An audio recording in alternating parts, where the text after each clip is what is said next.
Nalangin na po tayo. Hallelujah. Panginoon, kami po ay nagpapasalamat sa isa na namang gabi na kami pinagbuklod-buklod at pinagsama-sama mo para kami po ay makinig na iyong mga salita. Ang iyong patnubay, gabay sa amin ay sumagana. Turuan mo kami ng maraming mga bagay. Maraming salamat sapagkat may ganitong pagkakataon kami na nag-aaralan sa isa't isa. At ito'y tinuro mo sa amin na kami ganapin namin ang bagay nito sapagkat nalalapit na ang araw. Napakahalaga, Panginoon, ang pag-aaral ng iyong salita dahil sa pamagitan nito ay nahanda kami, Panginoon, sa nalalapit na araw na yon ng muling pagbarito ng aming Panginoong Hesukristo. Masumpungan mo nawa kami ay nag-iintay at handa sa anumang oras at panahon na ikaw ay dumating. Masumpungan mo kami, Panginoon, ayon sa ninanais mong ikasumpong sa amin. Lord, sa gabi ito, tulungan mo po na makinig po kami ng bawat isa at patuloy na anuman ang mga pagtuturo mo at pagtutuwid ay tanggapin po namin at patuloy na hindi lang tanggapin kundi baguhin kami ng iyong mga salita at patuloy na ang mga salita mo ang magbigay sa amin ng kalakasan at pagkakataon na mahanda sa nalalapit na pagparito ng aming Panginoong Hesus. Salamat po, Ama.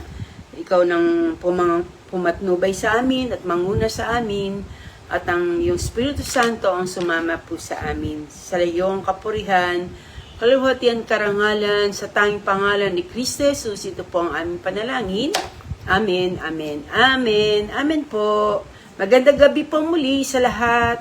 No, oras na po upang tayo makinig ng salita ng Diyos at sana po ay makinig tayo mabuti kasi napakahalaga po ng mga pinag-aaralan po natin, no? At ito po ay i-share po natin sa mga kakilala po natin, sa ating mga members, no? Para po sila rin po ay makaalam ng katotohanan. Okay, ang ating topic is excuse me, the lust of the flesh, ang pita ng laman, no? Kasi nung last Wednesday na nag-aral tayo about spiritual warfare, nalaman po natin na yung battlefield ay sa mind, yung battlefield na ginagawa ang objective ng kaaway para tayo ay kalabanin niya ay yung sinasabi sa John 10 verse 10, no? To kill, to steal, and to destroy. So, last Wednesday, napag-aralan po natin yan, yung about objective of Satan, na nasulat sa John 10 verse 10, na pumatay, to kill, to steal, magnakaw, at pumuksa, to destroy, no? So, nagsimula tayo doon na sa 3 areas niya ginagawa, 3 bahagi niya ginagawa yung kanyang objective na to steal, to kill, to destroy. Ito yung sinasabi sa unang 1:2, 15 hanggang 17. Sige, gawin na natin verse hanggang 17. No? Sabi sa verse 15, huwag niyo ibigin ng sanlibutan o mga bagay na nasa sanlibutan. Ang umiibig sa sanlibutan ay hindi umiibig sa Ama. Ito po ang 16, no? At lahat ng nasa sanlibutan ay ang pagnanasa ng laman, pagnanasa ng mata, at ang pagmamalaki sa buhay na ito ay hindi nagmumula sa Ama, kundi sa sanlibutan. Mawawala ang sanlibutan at lahat ng mga bagay na pinagnanasaan ng mga tao. Ngunit, ang sumusunod sa kalooban ng Diyos ay mabubuhay magpakailanpaman, no? So, narito yung warning ng Lord at hindi lang yung warning niya kundi yung kanyang promises o pangako ng Panginoon, no? Ang sabi ng Panginoon, ito ay warning sa atin na do not love the world. Huwag nating ibigin ang sanlibutan. Pag sinabing sanlibutan, yung mga gawa ng sanlibutan, yung sistema ng sanlibutan na hindi umaayon sa kalooban ng Diyos. Excuse me. No, sabi, neither the things that are in the world. Alam natin, ito rin ang temptation ni Satan sa ating Panginoon Hesukristo sa Matthew 4, na ang Panginoong Jesus ay katatapos pala mag-fasting ng 40 days and 40 nights. Na sinabi niya, sa Panginoon, pinakita niya lahat ng kagandahan ng sanlibutan at ang sabi ng small g, the God of this world, no? Na sabi, tinan mo nga lahat ng ito, ibibigay ko to sa iyo kung sasambahin mo ko. Pero ang sabi ng Panginoon Jesus, nasusulat sa Panginoon mong Diyos, sasamba ka at siya lang ang iyong paglilingkuran. No? Ito yung pinasasamba sa kanya, yung world, yung sistema ng sanlibutan, yung magawain ng sanlibutan, na labag at hindi nais ng Diyos. At ang sabi sa verse 16 na lahat ng sanlibutan ay the lust of the flesh, the lust of the eyes, and the pride of life. So, dito sa tatlong area na ito, pilit na ginagawa ni Satanas, sinisiksik niya yung kanyang objective sa atin sa pamagitan ng pita na ito, ng lahat ng pagnanasa na ito, the lust of the flesh, the lust of the eye, and the pride of life. So, ang ating ipag-aaralin ngayon, himay-himayin po natin yan, what is the lust of the flesh? Ano po yung tinatawag na pita ng laman o ang pagnanasa ng laman, no? Okay, yung sinasabi sa 1 John 2:16, ano po ba yun? The lust of the flesh, dahil kung ito ay isa sa area na dito tayo inaatake ng kaaway, maging ang mga Kristiyano, dapat matutunan po natin to. What is the lust of the flesh? Ano yung pita ng laman? Ano yung pagnanasa ng laman?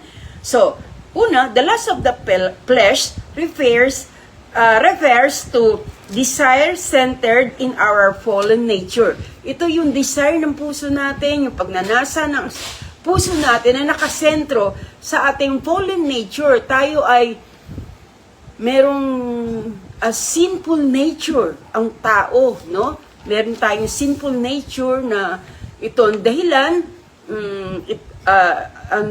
yung sinful nature na ito ay nakuha natin, namana natin sa ating unang magulang na si Adan na si Eva, na sila ay nagkasala sa Diyos, na ito yung unang sin na pumasok sa sanglibutan, na sila ay sumuway sa utos ng Diyos, no?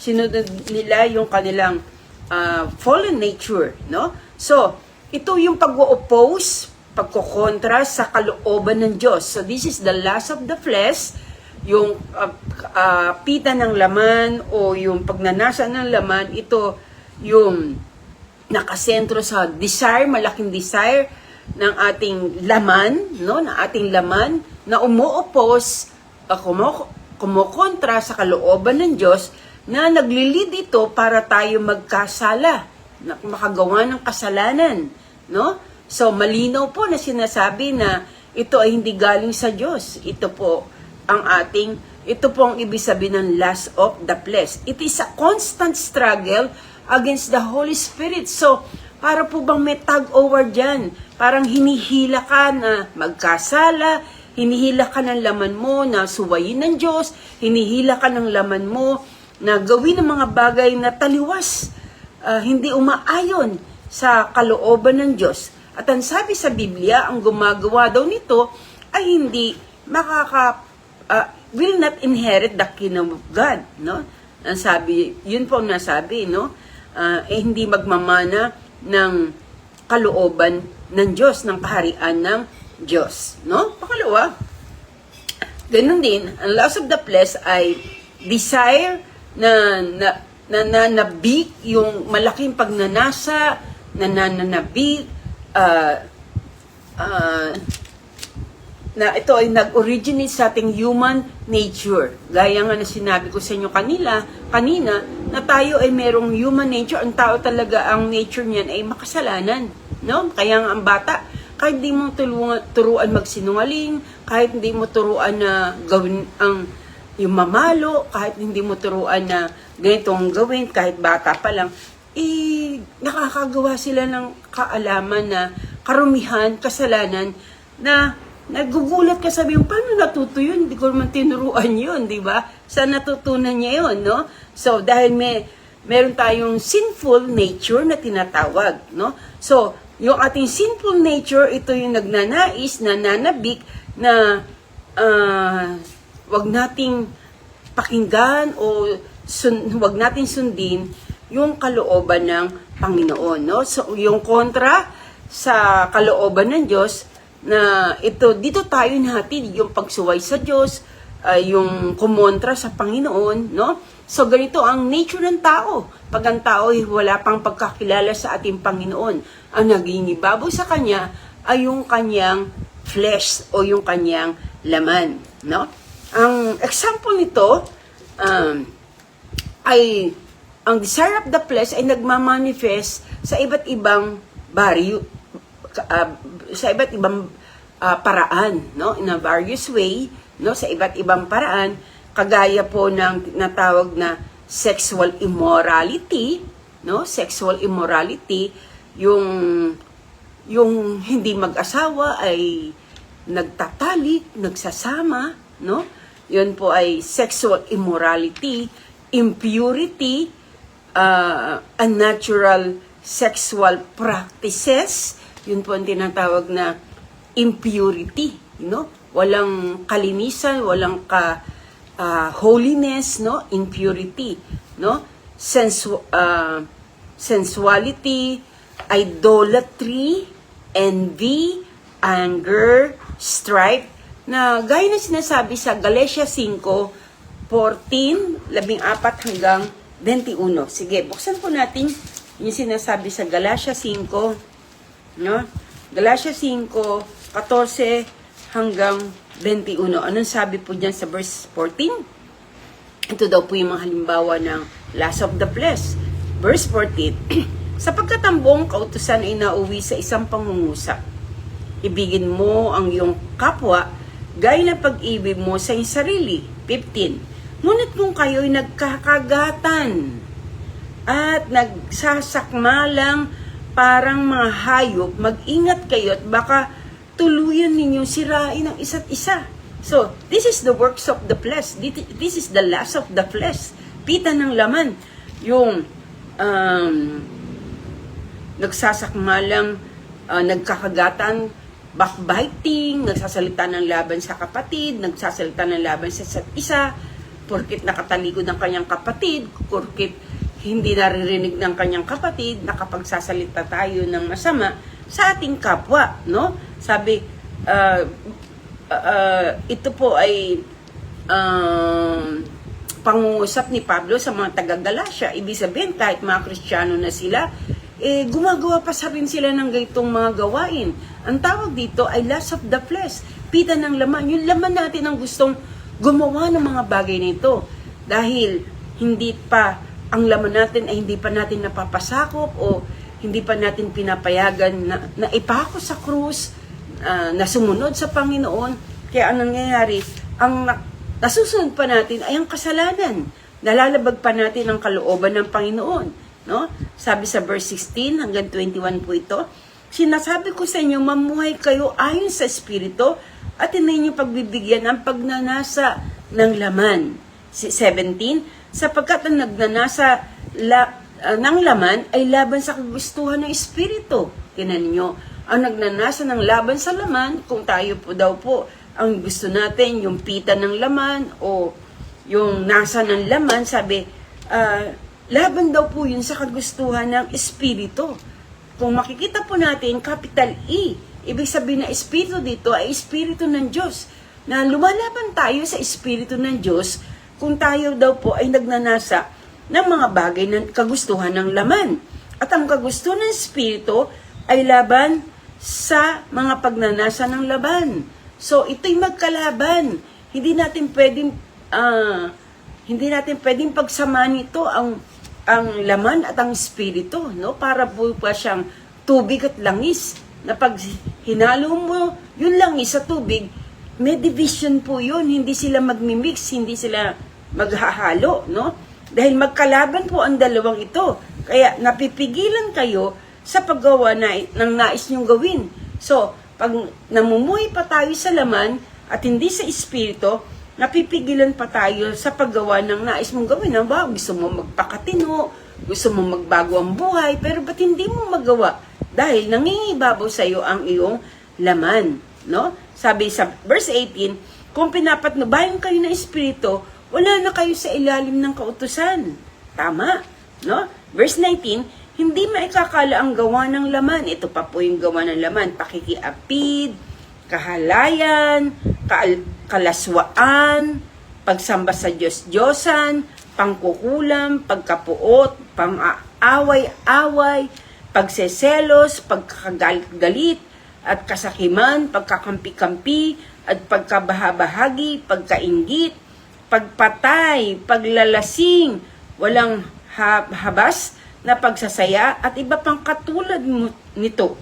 Muli ko kayong binabalaan ang gumagawa ng mga ito ay hindi magkakaroon ng bahagi sa kaharian ng Diyos. So, maliwanag, no? Basahin niyo uli para malaman po ninyo kung isa-isahin po ninyo, namnamin po ninyo sinasabi sa salita ng Panginoon, no? Ito po yung mga examples ng lust of the flesh na ang sino mang gumagawa daw nito ay walang bahagi sa kaharian ng Diyos, no? So, hindi po ako may sabi nito, kundi ang Biblia po ang may sabi nito, no? Hindi ko lang po gawa-gawa to, kundi kung bubuksan niyo yung Biblia niyo, isulat niyo po ito, Galatia 5:14 hanggang 21, makikita po natin na andito yung warning ng ating Panginoon at andito yung mga tinatawag na example ng lust of the flesh at yung kinakailangan at yung mga bagay na mangyayari kung susunod ka dito sa pita ng laman o sa lust of the flesh. Okay? So, napakaliwanag po ng ating narinig at nabasa. No? So, sabi ko nga, hindi ito galing sa akin, kundi ito mismo ang nakasulat sa Biblia, Galatia 5:14 hanggang 21. Now, contrast with the Spirit of God. Ito ay, yung lust of the flesh ay kontra sa Espiritu ng Diyos, no? Na nasa atin. Yung desire of the flesh are in opposition, no? To the desire of the Spirit. Magkalaban po sila. Kung ano gusto ng ating laman, ayaw ng ating Espiritu. Kung ano gusto ng ating Espiritu, ayaw ng ating laman, no? So, yung ating desire of the Spirit na ito ay naglilid sa atin para maging maibigin tayo, para mapasa ating love, joy, peace, no? Patience, long-suffering o patience, pagtitiis, no? Gentleness or kindness, kabaitan, goodness, faithfulness, pagtatapat, meekness, and temperance or self-control, no? So, ito yung mga gawa ng laman o ito yung example na paglakad sa espiritu, no? So, magkalaban po ang laman at ang espiritu. Kung yung love, joy, peace, patience, long-suffering, gentleness, kindness, goodness, or faithfulness, meekness, and temperance, and self-control, kung ito po ang gawa ng espiritu, no? Ito po yung tinatawag na fruit of the Spirit. Yung mga narinig natin kanina, yun naman ang gawa ng laman. So, sabi po dyan, yung consequences pag tayo po ay lumalakad sa laman, no? Sa mga bagay na ating narinig kanina, na nakita po natin, yung mga gawa ng laman, o yung mga example ng lust of the flesh, o yung pita ng laman, no? Hindi po ito umaayon sa espiritu ng Diyos, no? Kaya nga, those who follow the lust of the flesh will not inherit, no, the kingdom of God. Hindi niya mamanahin ang kaharian ng Diyos, no? At tandaan po natin, yung flesh at ang ating ang ating flesh, ang ating laman ay laging opposed to the desire of the Spirit. Laging nakasalungat siya, no? Sa pagnanasa ng ating mga espiritu, no? Tandaan po natin yan. So, makikita talaga natin ang pagkakaiba ng isang Kristiyano na lumalakad sa laman at yung mga Kristiyano na lumalakad sa espiritu. Pero kung ikaw ay tunay na Kristiyano, hindi ka na dapat sakop pa ng paglakad sa laman. kundi baka hindi ka tunay na Kristiyano o kung hindi mo pa talaga lubos na tanggap si Kristo. Kaya nga dapat magbulay-bulay tayo. Kung tayo hindi ganito, humingi tayo ng tawad sa Diyos at kaya naman talaga tayong patawarin ng Panginoon at baguhin ng ating Panginoon. No? So, tandaan natin, ang nagpapalo dito, ang nag-a-abide dito sa mga lust of the flesh will not inherit the kingdom of God. Yun ang sinasabi sa verse 21. Paulit-ulit natin sinabi na muli ko kayong binabalaan. Yun ang sabi ng Panginoon. Binabalaan ko kayo, ang gumagawa ng mga ito ay hindi magkakaroon ng bahagi sa kaharian ng Diyos. No? Now, paano natin ma-overcome yung lust of the flesh? Paano natin mapagtatagumpayan yung pita ng laman? Kung tayo ay napangingibabawa ng pita ng laman, anong dapat nating gawin para ma-overcome natin to, matalo natin to, madaig natin to, mapatumba natin to? No? Anong dapat nating gawin para manalo tayo? Manaig tayo, magtagumpay tayo.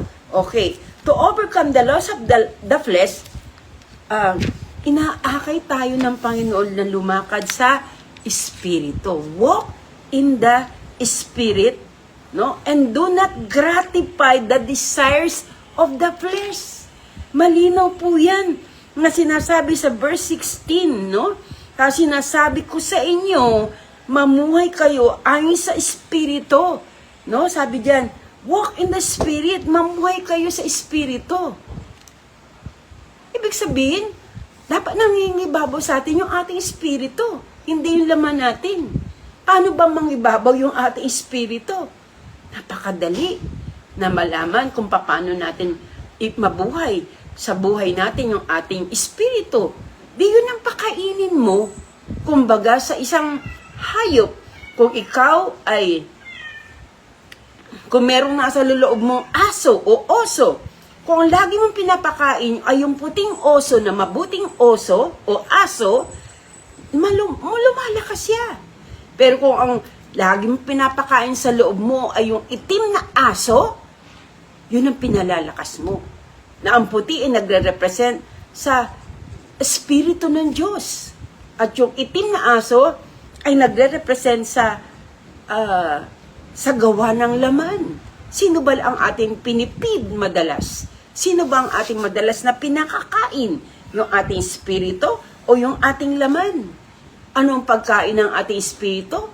Pagbabasa ng salita ng Diyos. Pakikinig ng salita ng Diyos. Pananalangin.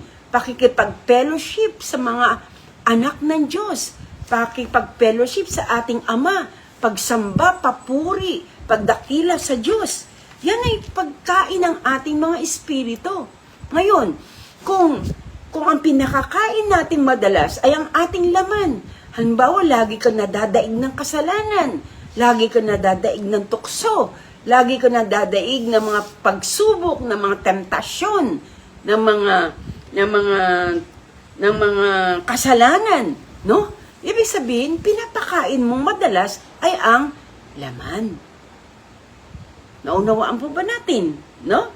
Sabi diyan, sinasabi ko sa inyo, mamuhay kayo ay sa Espiritu at hindi nyo pagbibigyan ang pagnanasa ng laman. Kung tayo ay nagwo-walk in the Spirit, hindi natin binibigyan ng daan o pagnanasa ang laman. Talunan na si Satanas. Talunan na ang tukso. Talunan na ang kasalanan. Dapat, nasa atin yun. Hindi mo dapat pagbigyan ang mga bagay na yun. Dahil, kung lagi natin siyang pinagbibigyan, hihinang ating laman, ang ating espiritu, no? At hindi tayo makakalakad sa espiritu, no? So, this involve dito yung relying on the Holy Spirit. Dapat nagre-rely tayo, pumapanig tayo, umaasa tayo sa Espiritu Santo to guide our thoughts, our actions, our desire, no? Kung tayo po ay nagwo-walk sa Spirit, no, ginaguide tayo ng Holy Spirit kung ano yung dapat nating isipin, kung ano yung dapat nating i-action, kung ano yung dapat natin i-desire, nasain. No? Naunawaan po ba natin? Okay. No? So, ibig sabihin, dapat ang nagwawagi yung ating espiritu, hindi yung laman.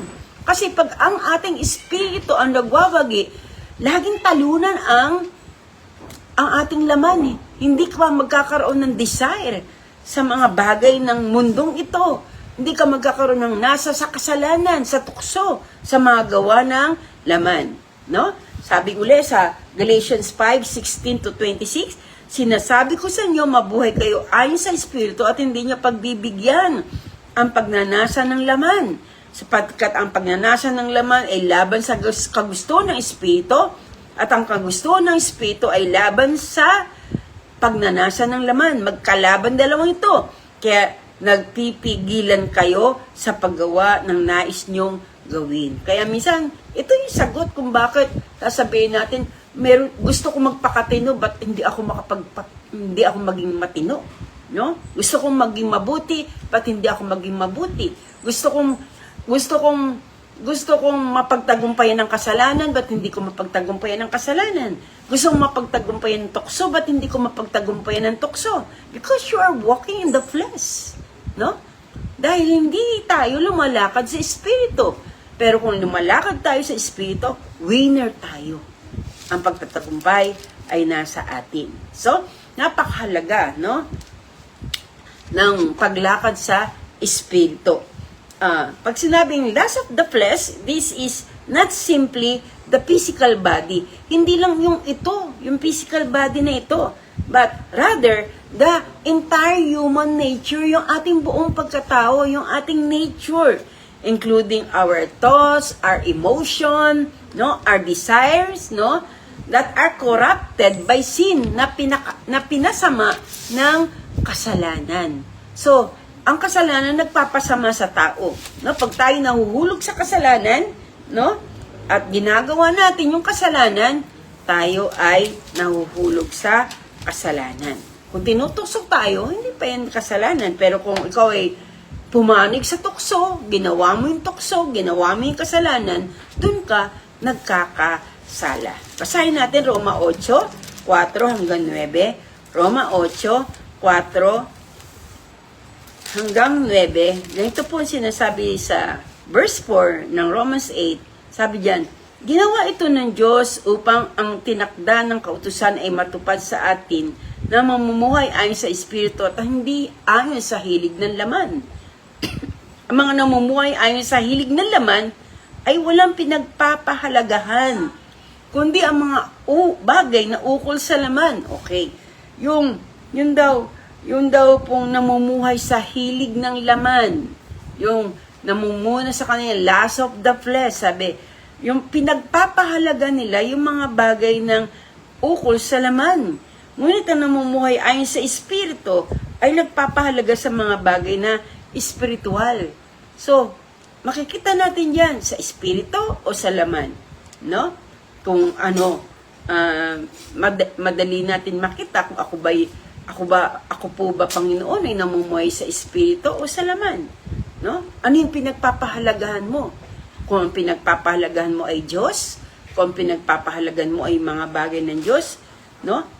Sabi, namumuhay ka sa hilig ng Espiritu. Pero kung hindi mo pinagpapahalaga ng mga bagay ng Diyos, kundi ang mga bagay ng sanlibutan ito, ang nangunguna sa iyo ay ang iyong laman, the lust of the flesh. Sabi po yan sa verse 6, ang pagsunod sa hilig ng laman ay naghahatid sa kamatayan. Totoo po ito. Kung sinusunod natin yung hilig ng laman, inahatid na tayo to sa kamatayan, hindi lang physical na kamatayan, kundi eternal o spiritual na kamatayan, paglayo sa Diyos, at eternal na kamatayan. The physical death, spiritual death, na malayo ka sa Diyos, at eternal death, dun sa walang hanggang impyerno na apoy. No? Dun tayo dadali ng pagkahilig natin sa laman. Usong-uso ngayon, yung tinatawag na road rage ba tawag doon? Yung awayan sa kalye. No, hindi sana napatay yung lalaki. Yung dun sa Boso-Boso Antipolo, no? Viral po yan sa Facebook, ano? Hindi sana siya namatay kung nagpigil siya, no? Hindi, kung yung last of the flesh ay hindi niya sinunod kasi parang ang yabang niya eh. Hindi lang last of the flesh, kundi kasama na rin yung pride of life, no? Para bang ang yabang-yabang niya, parang siya may-ari ng kalye, no? So, ako ilang beses kong pinanood yung video, no? Hindi naman siya nasagi eh. Ano ba naman, pinalampas na sana niya yun, no? Hindi na niya hinabol. Hindi porket marami siyang kakampi, marami siyang kaalyado, marami rin siyang, tawag ito, yung mga tropa na nagmomotor din, parang malakas ang loob niya. No? Pero hindi niya inisip na mamamatay siya sa araw na yun. No? Kawawa naman yung mga taong naghihintay sa kanyang pag-uwi. Marahil siya ay isang ama. No? So, ibig sabihin, kung nakinig lang siya, na hindi niya pinagbigyan yung lust of the flesh, yung pita ng laman, no? Ang pagsunod sa hilig ng laman ay naghahatid sa kamatayan. Tama yung sinasabi sa Biblia. Pero sinunod niya yung hilig ng laman niya, yung magmayabang, yung magmataas, yung magsabi, oh, naku, nilampasan mo ko, ha? Hindi ko tatakantanan. No? Napaka maling-mali po yun. No, mag-iaral po sa atin yun, yung nangyari po doon sa Boso-Boso Antipolo, no? Na hindi tayo dapat magpadala ng galit, hindi tayo dapat magpadala sa inis, sa inggit, sa pride, no? So sabi po sa verse 7, kaya nga kapag tinuto ng taong kanyang pag-iisip sa hilig lang naman, siya'y magiging kaaway ng Diyos, sapagkat siya ay nagpapasakop sa batas ng Diyos at sadyang hindi niya ito nagagawa. No? Ang namubuhay na ayon sa hilig ng laman ay hindi maaring kalugdan ng Diyos. Ngunit hindi na kayo namumuhay ayon sa laman, kundi ayon sa Espiritu, sa katunayan na nanirahan sa inyo ang Espiritu ng Diyos. Nandito yung warning at ang pangako ng Panginoon. No? Sabi, kaya nga huwag tayo mamuhay na ayon sa laman. Sabi diyan, ang namumuhay na ayon sa hilig na laman ay hindi maaaring kalugdan ng Diyos. Hindi matutuwa ang Panginoon kung tayo ay lumalakad sa pita ng laman. No? At hindi tayo namumuhay ayon sa Espiritu. So mag-ingat po tayo kung paano tayo namumuhay sa ibabaw ng lupa, no? At hindi lang yun, marami pang work of the flesh, kagaya ng mga narinig nyo kanina, na binasa natin kanina. Kaya mag-ingat po tayo. Colossians 3, 6-10. Colossians 3, 6 hanggang G. Sabi dito, dahil sa mga ito, tatanggap ng parusa ng Diyos ang mga taong ayaw pasakop sa Kanya. No. Kita po natin, sabi, tatanggap ng parusa sa Diyos ang mga taong ayaw magpasakop sa Kanya. Verse 7, kayo man ay namumuhay din ayon sa pagnanasang iyan, nang kayo ay pinaghaharian pa ng mga ito. No? Nung tayo wala pa sa Diyos, dati tayo ay namumuhay din sa mga ganung pagnanasa. Ngunit, sabi sa verse 8, ngayon, tinakol na ninyo ang lahat ng galit. Tinakol na ba natin? Wala na ba talaga sa atin? Di na tayo magagalitin. Wala na sa atin yung puot, sama ng loob. Iwasan na ninyo ang panlalait at malaswang panalita. Huwag kayong magsisinungaling sa isa't isa, sapagkat hinubad na ninyo ang dati ninyong pagkatao, pati ang mga gawa nito. Isuot ninyo ang bagong pagkatao na patuloy na nababago at nagiging kalarawan ng Diyos na lumikha sa inyo upang lalo ninyo siyang makilala. So, napakaganda ng pangako ng Diyos kung tayo daw po ay lalakad ayon sa Espiritu at sinuot daw natin ating bagong pagkatao nang tayo bago na.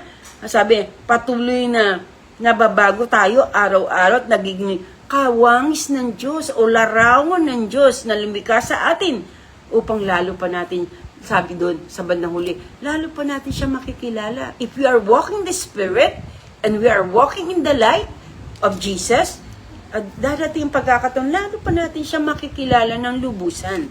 Lalo siya magpapahayag sa atin. So, gaya na nasabi ko sa inyo, how to walk in the Spirit, no? Ang Holy Spirit ay tumutulong sa atin para tayo makalakad sa Espiritu. Biruin nyo, siya pa talagang tumutulong sa atin para tayo ay makalakad sa Espiritu. Galatians 5:16-18. So kaya nga, dapat po tayo ay mag-rely sa guidance ng banal na Espiritu. Mag-rely sa guidance ng banal na Espiritu.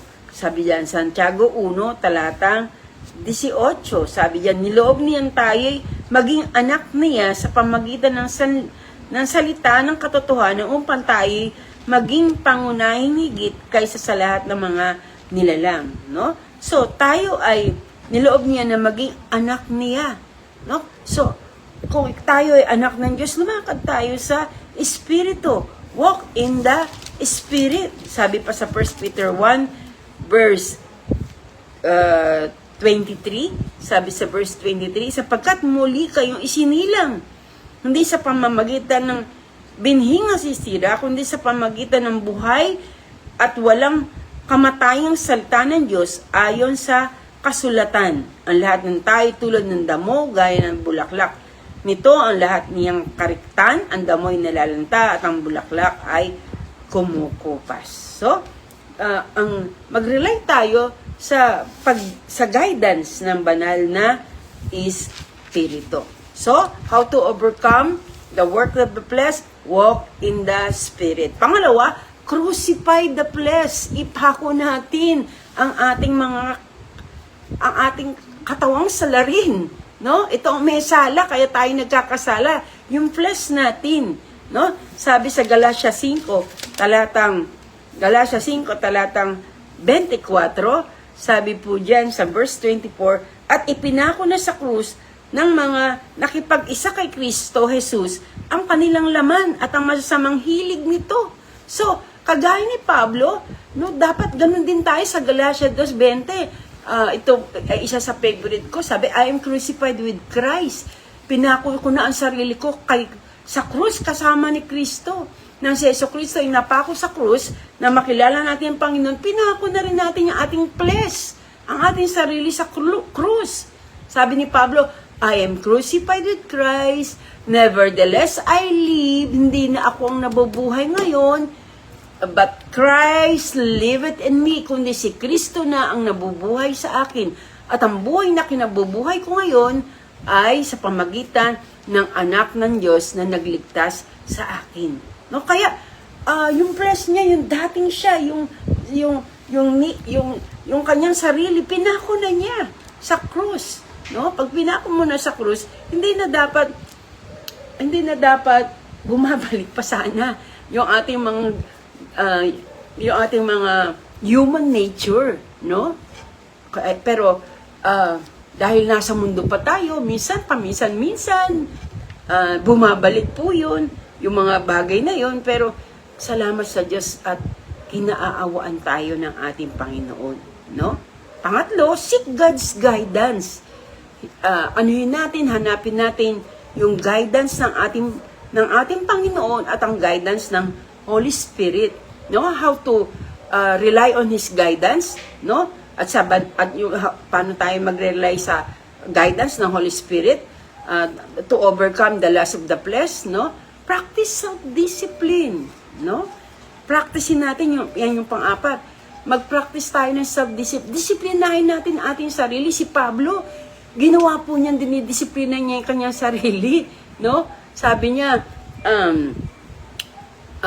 kung gaya ng isang manlalaro, no? Dinidisiplina niya ang kanyang sarili. Kung kailangan hindi siya kakain. Kung kinakailangan wag matulog, hindi niya ginagawa na yun. Ganun din tayo.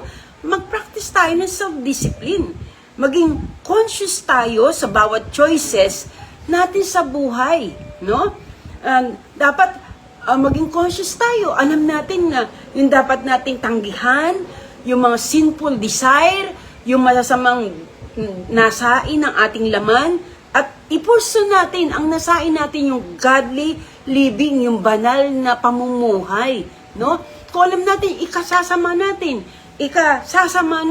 ikakakasalanan natin, ikalalayo natin sa Diyos, ikaka-guilt natin at magkakaroon tayo ng guilt na, naku, nagkasala na naman ako sa Diyos. Dapat tanggihan natin yun, i-resist natin, no? At i-desire natin sa ating puso sa araw-araw, every minute na, Lord, tulungan mo po ako maging kalugod-lugod sa iyo. Lord, tulungan mo ako maging banal.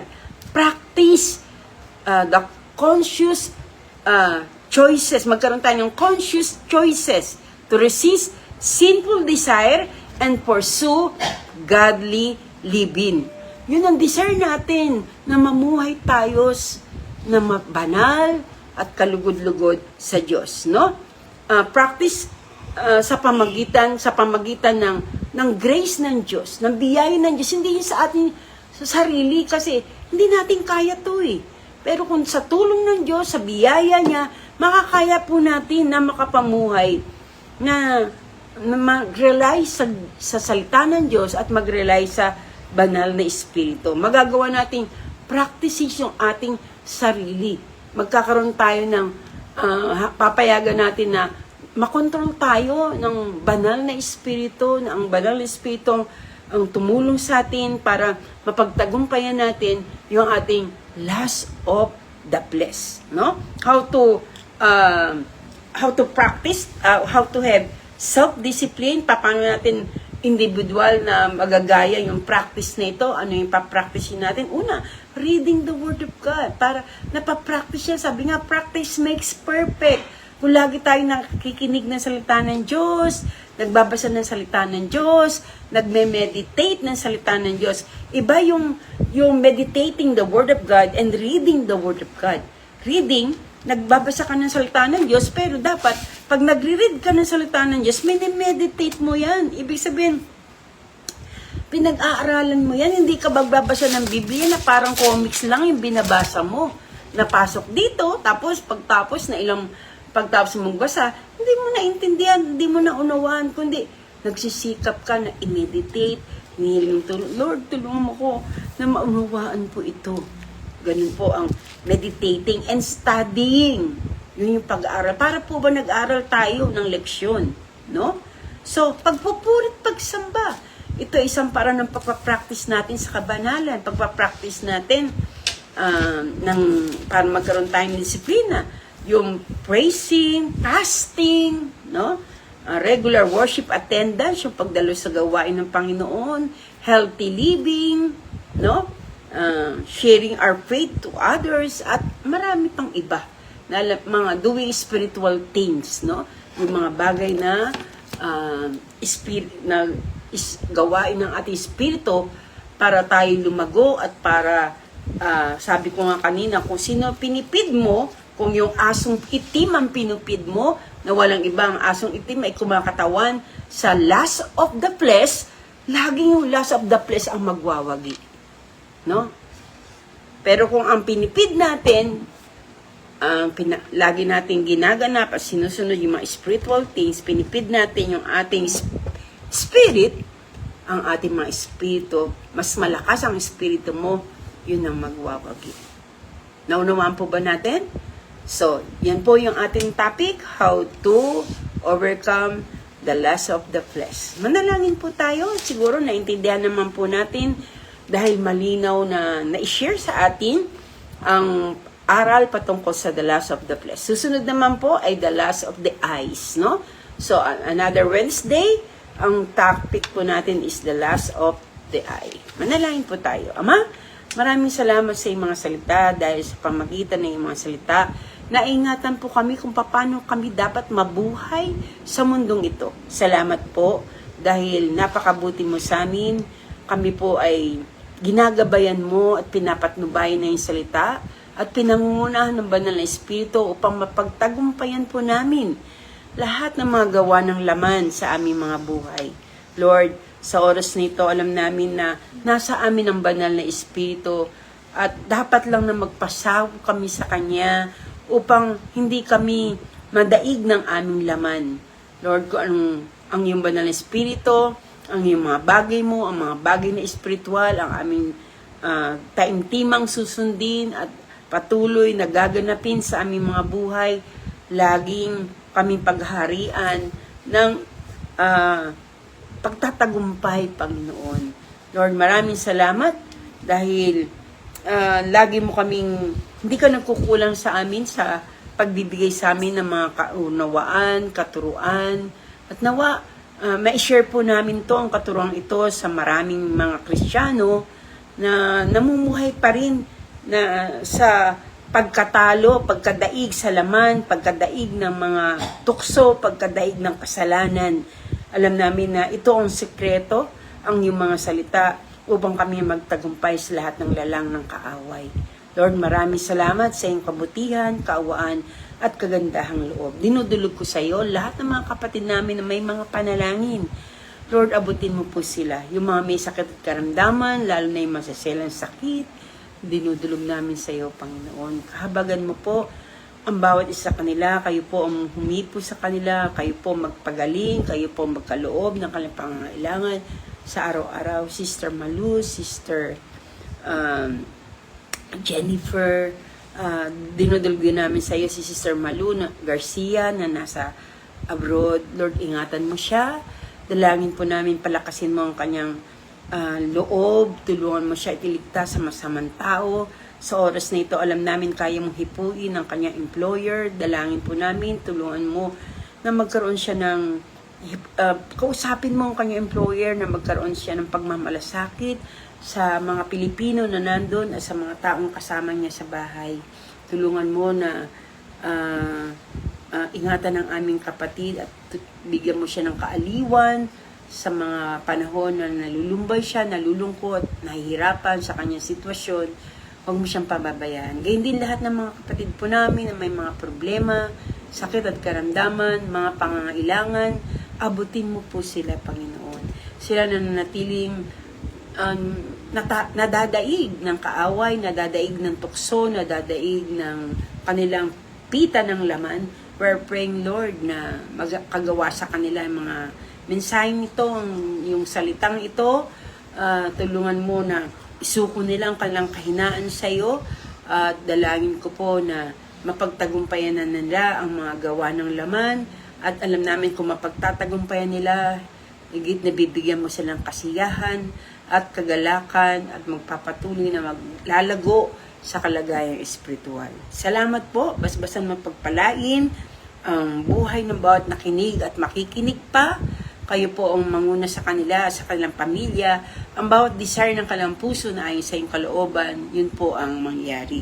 Lord, pinagkakatiwala po namin sa iyo ang pag-iingat mo at pagliligtas ay laging sumaamin, pati po sa aming buong sambayan. Maluwalhati at madakila si Kristo Jesus sa aming mga buhay. Pagpalain mo lahat ng mga kapatiran, lahat ng kanilang pangangailangan, kayo po magkaloob na ayon sa iyong salita at kalooban. Kayo po mag-ingat, magligtas, lumago pa kami sa pananampalataya sa iyo. Lumago kami sa Espiritu, Panginoon, at tulungan mo na magtagumpay ang bawat isa sa tukso, sa pagsubok, sa problema, sa mga hinaharap nilang circumstances, Lord.